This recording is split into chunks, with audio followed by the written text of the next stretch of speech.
Maayong gabi sa kaninyo tanan. Ayong gabi! Maayo. Magandang gabi po sa inyong lahat. Kami po ay nagpunta dito sa Cebu para ipahiwatig ang aming nasa puso ukol sa mga isyong humaharap sa inyo sa pang-araw-araw. Noong pong tumakbo si Bongbong Marcos bilang Vice Presidente, sinuportahan po namin sila sa Metro Manila. At ang dinala naming Pangulo ay si Rodrigo Duterte. Mabuhay si Duterte! Hindi ko marinig. Mabuhay si Duterte! Mabuhay! Dahil sa kanyang 6 na taon na panunungkulan, nakaramdam tayo ng isang presidente, ng isang pangulo na ang puso ay nasa taong bayan. Hindi malaking pangalan ang Duterte sa buong Pilipinas. Pero ang kanyang record sa Davao City ay malaki pa sa isang pahina ng dyaryo sa buong kapuluan. Isang mayor na minsan ay naging kongresista, subalit bumalik uli sa kanyang bayan sa Davao at nanungkulan muling alkalde. Solid po ang mga Cebuano kay Duterte. Solid ang Mindanao kay Duterte. Ang problema ng kanyang kampanya, wala siyang suporta sa mga Katagalugan. Kaya kami na mga Marcos Senior loyalist, nakita namin ang kanyang visyon, ang kanyang pananaw para sa bayan. Sinuportahan po namin ang inyong kapwa Sugboanon. Subalit, ano ang nangyari nitong 2022? Nagkagulo po ang partido ng ating Pangulo at nakapuslit bilang kandidatong Pangulo si Ferdinand Marcos Jr. At dahil sa napakaganda niyang manalita at dahil sa napakaganda niyang mangako at dahil sa napakaganda niyang mag-perform sa harap ng telebisyon camera, pinangakuan niya tayo na itutuloy niya ang vision ng kanyang ama, si Ferdinand Marcos Sr.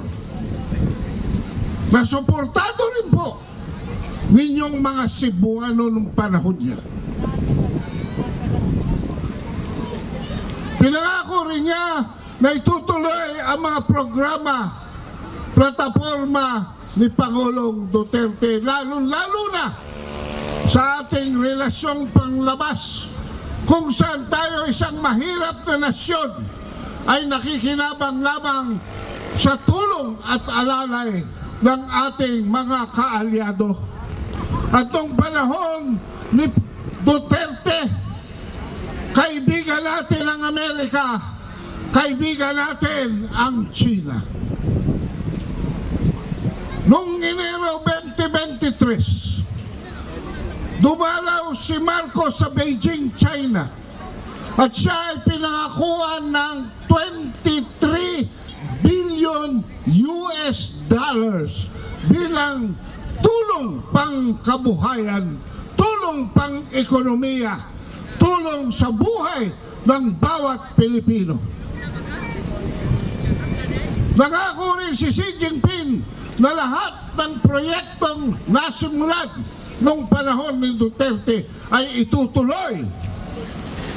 Kaya napakalaki ang ekspektasyon ng lahat sa atin mula Cagayan hanggang Zamboanga na tayo ay magiging matiwasay na tayo ay magiging tunay na isang independenteng nasyon.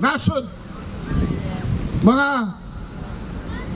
kababayan, yan po ang kanyang pangako. Subalit wala pang isang buwan, pinayagan po niyang magtayo ng 4 na base militar, dagdag sa 5 sa Enhanced Defense Cooperation Agency Agreement. At sa siyam na yan ay ngayon pinupunuan ng mga equipment, mga supplies, panggera. Pero hindi yan. Dahil kailangan naman talaga natin ang military modernization. Hindi natin ipinagkakait sa ating mga militar ang kung ano ang kailangan nila. Ang nakaririmarim, ang nakapandidiring desisyon, ang mga nakakatakot na ginawa ni Presidente Marcos Jr. ay habang siya'y kinakausap ng mga Amerikano, sinarhan niya ang pintuan para sa bansang China. Ano ang implikasyon nito? Kayo ang magsabi sa akin kung ano ang katayuan ninyo ngayon sa inyong mga sariling tahanan dahil sa sarili ninyong mga bahay at pamilya, kayo ay nakikipagdigmaan. Una, sa loob ng inyong kabuhayan. Mataas ang bilihin. Bakit? Dahil nakasara ang pinto, nakasara ang bintana sa mga oportunidad na maaaring ialay sa atin ng bansang Chino. Itong kapitbahay natin, mula pa nung maging tayo ay mga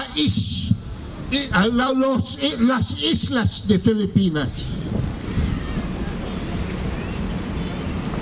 Yan po ang problema.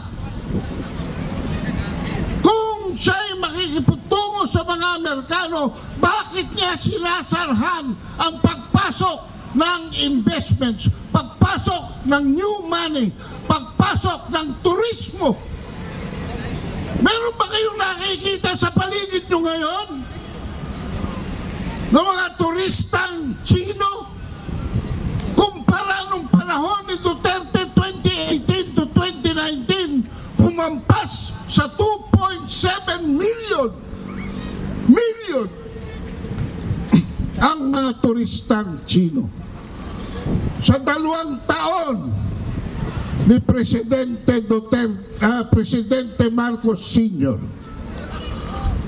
2002 to 2003, 2003 to 2004, wala pa pong kalahating milyong turista ng Chino ang pinapapasok nila rito dahil kontrolado nila, nilagyan nila ng kota ang pagpasok ng mga turismong Chino. Kaya yung isang turista na gumagastos ng $1,000 kada ulo sa 2.7 million noong panahon ni Duterte, nagpasok ng pinakamaliit na 2.7 billion US dollars at nag-provide ng trabaho sa bawat isang turista. 2 trabaho ho ang nagagawa. So, 5 milyong tao ang pinagkaitan ng trabaho. Kayo na ang manghusga sa mga sarili nyong kabuhayan ngayon. Alin ang mas magaling Si Duterte o si Marcos Jr.? Si Duterte! Kaya po, nakapaligid pa dito sa ating kahirapan ang issue kung talagang siya ay maaari and he is still capable of being a president. Pero ano ang ating naririnig sa mga expose na lumalabas sa social media? Na siya at dalawa niyang anak, pati ang kanyang asawa, ay nalulugbog sa droga. Yan ang problema. Siya ba ay may kapasidad talaga para pabuluhan ang sambayan ng Pilipino? Sa akin pong pananaw, wala. Sa inyong pananaw, meron ba o wala? Wala. Kaya bakit tayo maghihintay pa ng eleksyon? Kung saan aalamin lamang natin kung paano na tayo dadayain. Kung ang mga karapatan natin ngayon sa pagsasalita, karapatan natin sa asembleya, karapatan natin na manalangin sa sinumang Diyos ang ating tinatanaw, ay inaatake na nitong pamilyang ito. Hindi pa ba kayo tatayo katulad ni Lapu-Lapu at papatayin ninyo si Ferdinand Magellan? Bahala kayo. Kami ay nagbibigay lamang ng impormasyon sa inyo. Dahil pati ang mainstream media ay kinukontrola na nila. Anyway, ako po ay labis na nagpapasalamat sa inyong lahat. Ako po ay magtatapos na. At sana naman ang 2025 ay mas maging isang promising year. Pero wala na po ang most promising president na ang alam lamang ay mag-promise pero walang fulfillment. The most promising president the Philippines has ever had. Magandang gabi po sa inyong lahat. Maraming salamat at mabuhay ang Cebu!